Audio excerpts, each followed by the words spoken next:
Hello everyone. आज की जो वीडियो है वो आपके लिए बहुत ही इम्पोर्टेंट होने वाली है। जिस बच्चे ने अब तक फिजिक्स की अच्छे से तैयारी नहीं की है और उनके प्री बोर्ड आ गए हैं, जिनका आज और कल में प्री बोर्ड है, वो अपने प्री बोर्ड से पहले ये वीडियो ज़रूर देख लें। इस वीडियो के अंदर मैंने सभी चैप्टर्स के इम्पोर्टेंट क्वेश्चंस राइट किए हैं और मैं एक्सप्लेन करूँगी कि आपको उन टॉपिक्स में से क्या क्या लर्न करना है। ऐसा नहीं कि सिर्फ वो टॉपिक पढ़ लिया और उसके आगे आपको आगे पीछे कुछ लर्न नहीं करना। तो इस वीडियो को आप बिल्कुल लास्ट तक देखें, आपके लिए बहुत फ़ायदेमंद रहने वाली है। हर एक चैप्टर के मैंने ऐसे ही इंपॉर्टेंट क्वेश्चंस दिए हैं, जब आप पेपर करोगे तो आपको यहाँ से बहुत ज़्यादा हेल्प मिलने वाली है। खासकर ये उन बच्चों के लिए जिन्होंने अब तक अच्छे से तैयारी नहीं की है और अब वो लास्ट मिनट पर एक क्विक रिवीजन अच्छे से लेना चाहते हैं, क्योंकि 1 या 2 दिन में आपके हो सकता है कि आपके स्कूल में 1 डे का ऑफ हो प्री बोर्ड में, और कुछ स्कूल में तो 1 डे का भी ऑफ नहीं दिया जाता। तो ये उस टाइम पर हम क्या पढ़ें क्या छोड़ें, तो उन सब चीज़ों को देखते हुए मैंने ये वीडियो बनाई है। और देखो, इस वीडियो को बनाने में बहुत मेहनत लगी है, तो आप लोग ज़्यादा से ज़्यादा लाइक और शेयर करें। तो देखते हैं। देखो, जो हमारा फर्स्ट चैप्टर है हमारा इलेक्ट्रिक चार्ज एंड फील्ड, वहाँ से आप 4 टॉपिक मेन है जो आप कर सकते हो। फर्स्ट है हमारा इलेक्ट्रिक चार्ज एंड फील्ड। जो हमारा फर्स्ट टॉपिक है इलेक्ट्रिक चार्ज एंड फील्ड वाला, Coulomb's law in vector form, most important. Coulomb's law in vector form, ये तो हर बार तकरीबन पूछा ही जाता है, ठीक है। वेक्टर फॉर्म इसकी मोस्ट इंपॉर्टेंट है। एक यहाँ से गॉस थ्योरम, हाँ। और जब भी आप कोई न्यूमेरिकल करो तो गॉस थ्योरम के न्यूमेरिकल आपको जरूर करने हैं, तो न्यूमेरिकल पर्पस के लिए भी आपकी गॉस थ्योरम इंपॉर्टेंट है। नेक्स्ट है electric field on axial and equatorial line. यहाँ पर अगर हम देखें, इक्वेटोरियल लाइन ज़्यादा इंपॉर्टेंट है as compared to axial line.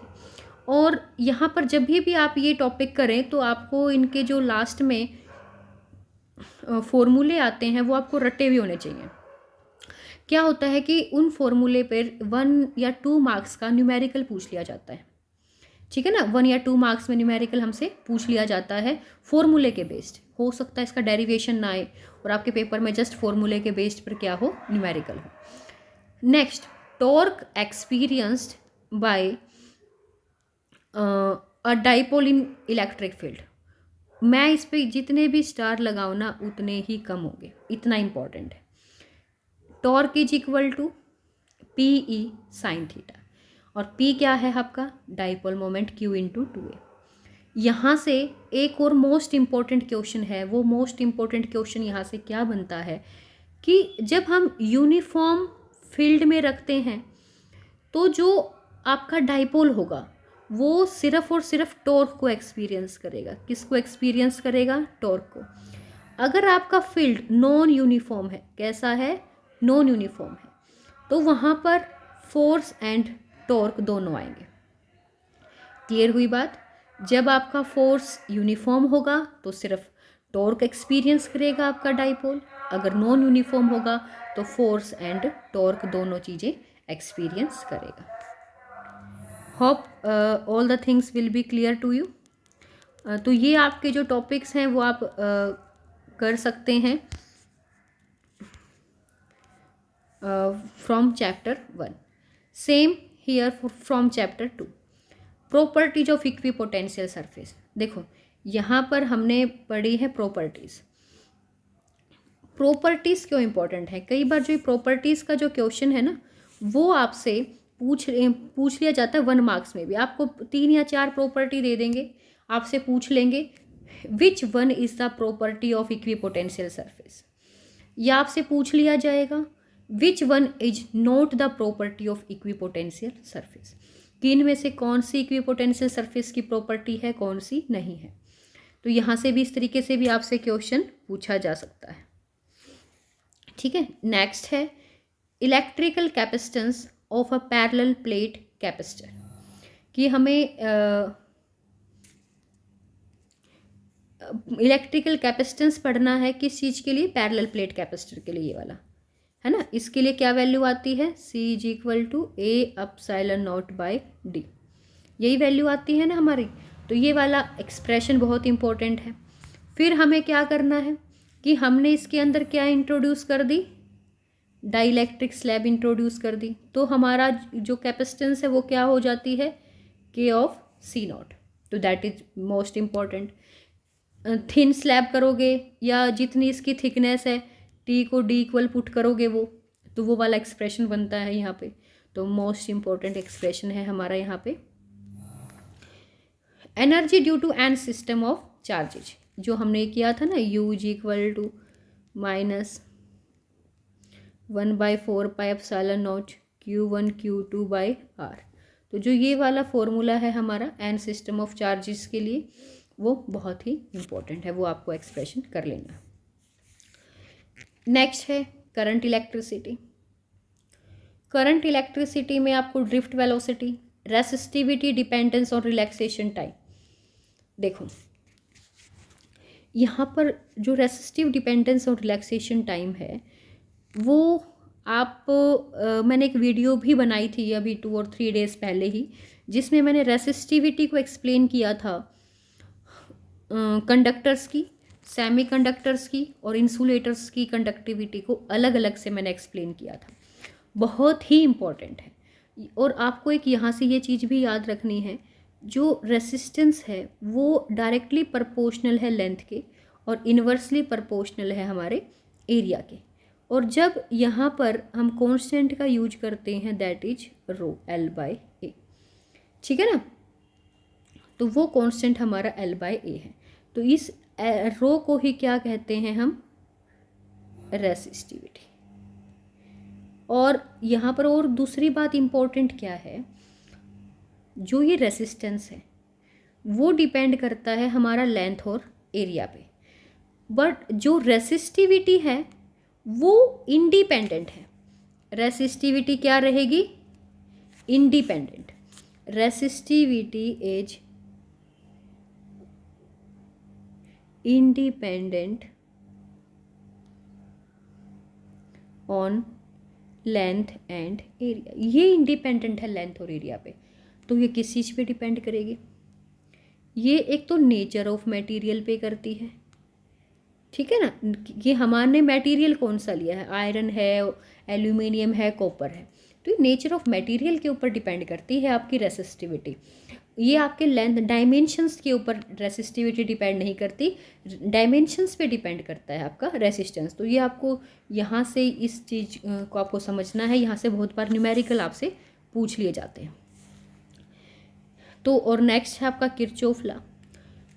और ये जो चीज़, जो किरचॉफ लॉ, कितने लॉ हैं किरचॉफ के, मैं हल्का हल्का आपको एक्सप्लेन कर रही हूँ। ये इसीलिए कर रही हूँ कि आपको ये पता लग जाए कि हमें कौन सा कंटेंट, कौन सा टॉपिक कितना पढ़ना है ना। ऐसे तो आप किसी भी टॉपिक में लिंक बना के आगे पीछे वाला कितना भी कर सकते हो। तो मेन चीज़ें हमें क्या कवर करनी है, कहाँ से 1 मार्क्स का क्वेश्चन अराइज हो सकता है। तो देखो ये है किरचॉफ्स लॉ। किरचॉफ के कितने लॉ हैं हमारे पास, 2 लॉ हैं। फर्स्ट लॉ को क्या कहते हैं हम, जंक्शन रूल, जंक्शन रूल, ठीक है, मैं इतना लिख रही हूँ। और सेकंड को क्या कहते हैं, लूप रूल।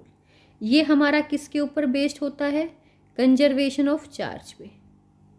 और ये हमारा किसके ऊपर बेस होता है, कंजर्वेशन ऑफ एनर्जी पे।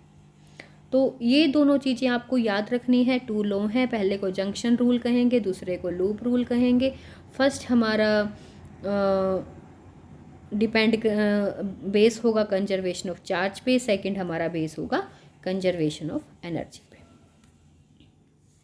ठीक है। और इससे आगे है व्हीटस्टोन ब्रिज। इसको तो बताने की ज़रूरत है ही नहीं, ये तो अपने आप में बहुत ज़्यादा इम्पोर्टेंट टॉपिक है व्हीटस्टोन ब्रिज भी। और इसका जो हम डेरिवेशन करते हैं, प्रूफ करते हैं, P/Q is equal to R/S।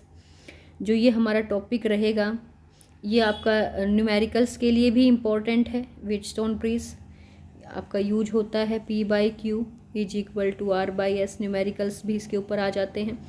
और आपका वैसे भी इम्पोर्टेंट टॉपिक है, आ सकता है, ठीक है। तो चैप्टर 3 से आप ये 4 टॉपिक्स आप अच्छे से कर लें। यहाँ से आपको कुछ भी छोड़ के नहीं जाना है। जितना मैं आपको आज बता रही हूँ, अगर आपने उतना कर लिया तो आप यकीन मानिए आप इजीली पास नहीं, अच्छे मार्क्स ले सकते हो, ठीक है, फिजिक्स में।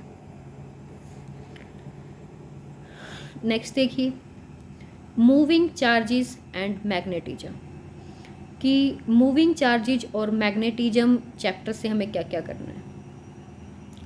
बायोट्स Savart's law, Biot Savart law क्या है हमारे पास। पहले तो आपको ना, एक तो सब, मैं एक और वीडियो बनाऊंगी जिसमें आपको सारे फॉर्मूले लर्न करवाऊंगी। मैं आपको ना फॉर्मूले टिप्स पे होने चाहिए। उससे क्या होता है, हमें डेरिवेशन करना भी इजी होता है, ठीक है। डेरिवेशन हमें ये मुश्किल नहीं आती डेरिवेशन का, क्योंकि अगर हमें रिजल्ट का पता हो ना तो हम स्टेप बाय स्टेप अपने रिजल्ट तक पहुंच जाते हैं। तो जो हमारा बायोट सेवर्ट्स लॉ है वो क्या है, B is equal to k I d l sine theta by r square. ये है हमारे पास बायोट सेवर्ट्स लॉ। के क्या है, कांस्टेंट, म्यू नॉट बाय 4 पाई। म्यू नॉट क्या है, रिलेटिव ना sorry permeability of free space. तो ये हमारा बायोट सेवर्ट्स लॉ है यहाँ से। अब देखो next, Ampere circuital law. Ampere circuital law क्या होता है, B dot D L is equal to mu naught I. तो ये हमारा एम्पियर सर्किटल लॉ है। इसका आपको प्रूफ भी करना है बहुत अच्छे से, ये आपको आना चाहिए। Next, force between two parallel current carrying conductors, very important, very important. आप इस पर कितने भी स्टार लगा लो, आपको यहाँ से क्वेश्चंस मिलेगा ही मिलेगा, very important. Force between two parallel current carrying conductors, क्या फॉर्मूला होता है हमारा, F इज इक्वल टू के 2I1 I2 बाई आर।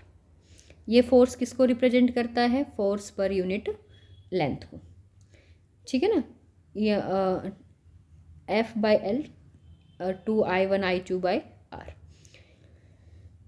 या सिंपल हम दोनों में अगर करंट सेम रहा हो तो 2I बाई आर आ जाता है यहाँ पे। नेक्स्ट देखिए, moving coil galvanometer for 5 marks most important, ठीक है। 5 नंबर के लिए आपका मूविंग कॉइल गैल्वेनोमीटर बिल्कुल इम्पॉर्टेंट है। Galvanometer to ammeter, galvanometer to sorry यहाँ पर गलती से लिखा गया, गैल्वेनोमीटर टू वोल्ट मीटर आएगा। और दूसरी बात, इनके जो फॉर्मूले आते हैं, जब हम गैल्वेनोमीटर को एमीटर में चेंज करते हैं तो हम किस चीज़ का यूज करते हैं, शंट का। तो शंट किसके इक्वल आएगा हमारे पास, आई जी जी बाई आई माइनस आई जी, ठीक है। तो जो ये फॉर्मूले हैं वो अपने आप में बहुत ज़्यादा इम्पॉर्टेंट है। कि शंट निकालने का फॉर्मूला क्या है, आपको आ जाएगा कि आपको गैल्वेनोमीटर 0 से 5 एम्पियर का 0 से 5 एम्पियर का एमीटर बनाना है। गैल्वेनोमीटर ये जी क्या होता है, गैल्वेनोमीटर का रेसिस्टेंस होता है, इसकी वैल्यू दे देंगे तो आपसे पूछ लिया जाएगा कि कितना शंट यूज करें, ठीक है। तो आपसे शंट की वैल्यू पूछी जा सकती है। शंट यूज होता है पैरेलल में, किस में यूज होगा, पैरेलल में यूज होगा। शंट क्या होता है, a small resistance used in parallel. तो ये है हमारा गैल्वेनोमीटर टू एमीटर। नेक्स्ट है गैल्वेनोमीटर टू वोल्ट मीटर। तो गैल्वेनोमीटर से वोल्ट मीटर में भी हमें चेंज करने के लिए एक रेसिस्टेंस लगाना पड़ेगा, उसको सीरीज में लगाएंगे। उसके लिए फॉर्मूला होगा V by I G minus जो आपका रेसिस्टेंस होगा गैल्वेनोमीटर का, तो V by I G minus G. तो ये हमारा फॉर्मूला रहेगा गैल्वेनोमीटर को जो हम वोल्ट मीटर में चेंज करते हैं। तो रेसिस्टेंस निकालना कि कितना रेसिस्टेंस यूज किया जाएगा सीरीज में। जब हम गैल्वेनोमीटर को वोल्ट मीटर में चेंज करेंगे तो रेसिस्टेंस यूज करेंगे सीरीज में। जब हम गैल्वेनोमीटर को एमीटर में चेंज करेंगे तो हम रेसिस्टेंस यूज करेंगे पैरेलल में। तो ये आपको ध्यान रखना है। नेक्स्ट है magnetic properties of para, dia and ferro with examples. देखो मैग्नेटिक प्रॉपर्टीज़ कभी भी ना आपको ये लिखनी नहीं आती, ऐसे नहीं लिखने पूछेंगे कि आपकी write two properties of para, write 3 properties of dia या राइट 7 प्रॉपर्टीज ऑफ फेरो, नहीं पूछी जाएंगी आपसे। यहाँ पर आपसे कई सारी वैल्यू आपने प्रॉपर्टीज में देखी होंगी कि म्यू आर किसी के लिए लेस देन 1 है, किसी के लिए ग्रेटर देन 1 है, किसी के लिए ग्रेटर देन 1 है ना। या आपसे पास ससेप्टिबिलिटी पूछ लेंगे, ससेप्टिबिलिटी किसके लिए लेस देन 1 होती है, किसके लिए ग्रेटर देन 1 होती है, किसके लिए और ज़्यादा ग्रेटर होती है, या कहेंगे किसके लिए नेगेटिव है, किसके लिए पॉजिटिव है, किसके लिए हाईली पॉजिटिव है। तो यहाँ से इस तरह के जो क्वेश्चंस हैं वो अराइज होते हैं, ठीक है। तो हमें ये समझना है कि क्वेश्चंस किस तरह के आएंगे। जैसे हाँ, दूसरी बात और एक और क्वेश्चन यहाँ से इम्पोर्टेंट पूछा जाता है कि मैग्नेटिक फील्ड में रिपेल कौन से होते हैं। तो जो डाया है वो रिपेल होंगे, पैरा अट्रैक्ट होंगे, और फेरो हाईली अट्रैक्ट होते हैं। मतलब हाईली का मतलब मोस्ट अट्रैक्टेड है फेरो। ये जिसमें ज़्यादा अट्रैक्शन, इसमें कम, इसमें ये रिपल्सिव होते हैं। क्लियर। तो ये चीज़ें आपको याद रखनी है। Effect of temperature most important. एक यहाँ पर टॉपिक आता है क्यूरी का। क्यूरी, ये आपको बिल्कुल अच्छे से रट लेना है कि कौन से मटेरियल आपके क्यूरी लॉ को ओबे करते हैं, कौन से नहीं करते, ठीक है। कि डायामैग्नेटिक, ये 1 मार्क से पूछ लिया जाता है कि which type of magnetic material obey Curie law. तो यहाँ पर मैंने इस वीडियो में टॉपिक्स लिखे हैं और आपको ये मैंने बताया है कि कहाँ से आपसे कौन से वाले क्वेश्चंस पूछे जाएंगे, किस तरीके से क्वेश्चन फॉर्म होंगे, ठीक है। ऐसे प्रॉपर्टीज़ लिखनी नहीं आएंगे कि राइट 2 प्रॉपर्टीज़ 3 प्रॉपर्टीज या 7 प्रॉपर्टीज़ नहीं आएंगे लिखनी, ठीक है। तो बस आपसे यही पूछा जाएगा कि कौन से मैग्नेटिक मटेरियल ऐसे हैं कि जो आपसे इन क्यूरी लॉ को ओबे करते हैं, या किसका रिलेटिव परमिटिविटी लेस देन 1 है, मतलब पॉजिटिव है, नेगेटिव है, या ससेप्टिबिलिटी पूछ लिया आपसे। तो इस तरीके के क्वेश्चन यहाँ से अराइज होंगे। इतना ही कर लें आप इस चैप्टर से, आपके लिए इनफ रहेगा। नेक्स्ट है इलेक्ट्रोमैग्नेटिक इंडक्शन, आपका चैप्टर 6। वैसे तो इसमें मैं फैराडेज लॉ भी हैं, बट फैराडे लॉ क्यों नहीं दिए मैंने, क्योंकि लेंजिज लॉ क्या है, फैराडे लॉ का ही एक्सटेंशन है। अगर आपने लेंजिज लॉ को पढ़ लिया तो फैराडे लॉ आपको अपने आप से आ जाएंगे। तो लेंजिज लॉ करने से फैराडे लॉ आपके अपने आप हो जाते हैं। Mutual induction very important. M12 equal to M21, ये क्या है? आपको ध्यान हो तो आपको टीचर ने करवाया होगा 2 ऐसे क्वाइल्स, फिर सेकंड क्वाइल को ऐसे, चलो मैं दूसरी तरीके से बनाती हूँ इसको, कलर चेंज करके। एक सेकंड क्वाइल ली थी, उसको इसी के ऊपर ऐसे रैप किया था, है ना। तो इसका इंडक्शन, अगर ये क्वाइल 1 है, 1 का ड्यू टू 2, इसका M21। और जब हम इनका इंडक्शन निकालते हैं एक दूसरे की तरीके से, तो वो क्या आता है, एक दूसरे के इक्वल आता है। M12 इक्वल आता है M21। तो जो ये वाला टॉपिक है ना, इसमें म्यूचुअल इंडक्शन ऑफ 2 क्वाइल्स, है ना, तो ये दैट इज मोस्ट इम्पॉर्टेंट। तो ये आपको बहुत अच्छे से करना है, ये मोस्ट इम्पॉर्टेंट आएगा, करके ही जाना अपने पेपर से पहले इसको। तो आपको होप कि आपको ये समझ में आ गया होगा आपको किस टॉपिक को कैसे पढ़ना है। लेंजिज लॉ में और थोड़ा सा आपको एक्सप्लेन करके बता देती हूँ। लेंजिज लॉ ऐसे आपको लिखने नहीं आएंगे कि भी राइट दैट लॉ, नहीं। लेंजिज लॉ से आपको, ये आपने देखा होगा आपके 3 लॉज आते हैं लास्ट में इंडक्शन के।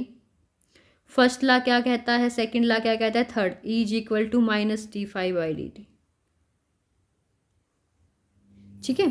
Faraday's law of electromagnetic induction, ये आपके Faraday's law of electromagnetic induction है 3, जिनको आपके लेंजिज ने भी पढ़ाया, आगे एक्सप्लेन किया था। तो यहाँ पर जो थर्ड लॉ है ये -dφ/dt, that is most important, ठीक है। तो ये आपको ऐसे कर लेना है। अब देखिए next, alternating current. Alternating current में अगर मैं बात करूँ तो बहुत सारे मेन टॉपिक हैं, लाइक आपकी RMS वैल्यू, है ना, आपकी मीन वैल्यू, है ना, और सिर्फ L सर्किट, सिर्फ C सर्किट, सिर्फ R सर्किट, ऐसे तो कहने को बहुत सारे आपके पास टॉपिक्स बनते हैं इस चैप्टर में, बट जो मोस्ट इम्पोर्टेंट है इन सब में वो LCR है।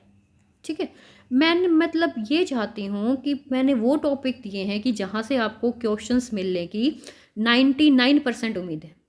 ठीक है, आने को देखो RMS वैल्यू भी आ सकती है, ये भी कुछ भी पूछा जा सकता है, बट जो मोस्ट इम्पॉर्टेंट है वो यहाँ पर LCR सर्किट है और इसका फेजर डायग्राम है। Phasor diagram is most important.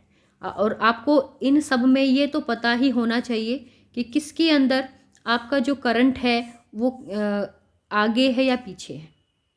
ठीक है, कि इंडक्टर में करंट आगे होगा या पोटेंशियल आगे होगा, और इनके बीच में कितना डिफरेंस होता है।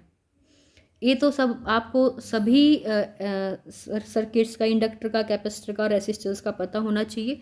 LCR circuit is most important. इसका आपको फेजर डायग्राम अच्छे से करना है। इसका आपको जो हम लास्ट में लॉसेस निकाले होंगे आपने अपनी नोटबुक में, वो आपको अच्छे से पढ़ लेने हैं। नेक्स्ट है हमारा AC जनरेटर और ट्रांसफॉर्मर। ये दो टॉपिक भी यहाँ से बहुत ज़्यादा इम्पॉर्टेंट बनते हैं। तो आप अल्टरनेटिंग करंट से 3 ही टॉपिक कर सकते हैं। आपको यहाँ से मैक्सिमम क्वेश्चंस अगर आप देखोगे किसी भी सैम्पल पेपर में, तो यहाँ से क्वेश्चंस आने की मैक्सिमम आपकी उम्मीद रहती है। LCR सर्किट में आपको ये XL क्या होता है, XC क्या होता है, XL is omega L, XC is 1/ωc, बहुत बार यहाँ से क्वेश्चन देखे गए। ठीक है, और एक और क्वेश्चन कि इम्पीडेंस Z क्या होता है, R² plus XL minus XC का whole square under the root. यहाँ से भी जो क्वेश्चन है आपको कोई भी 2 एलिमेंट दे देंगे या तीनों दे देंगे और आपसे Z की वैल्यू पूछ लेंगे।